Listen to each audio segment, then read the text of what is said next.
Welcome to Saas Pro. In this video, I'll show you how to upload your Suno AI song to YouTube, step by step, so you can share your music with the world in just a few clicks. Step 1. Go to Suno AI and click on Create from the left sidebar. This is where you'll start generating or choosing your song. Step 2. Add your lyrics and click Create to generate your song, or simply pick a previously created song from your library. Step 3. Now click on the three-dot icon next to your song and select the download option and select the audio file to save the audio file to your device. Step 4.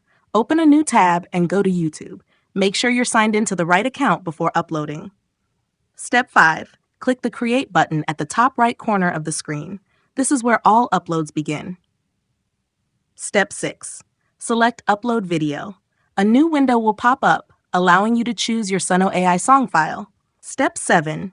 Optional. Click on Audio Library from the left menu if you want to add royalty-free background music to enhance your video. Step 8. Click on the Create option again at the top right corner and choose Upload Video once more. Upload your Suno AI song, follow the on-screen prompts, and publish it directly to your channel. Thanks for watching, and don't forget to subscribe to Saas Pro for more helpful AI tutorials.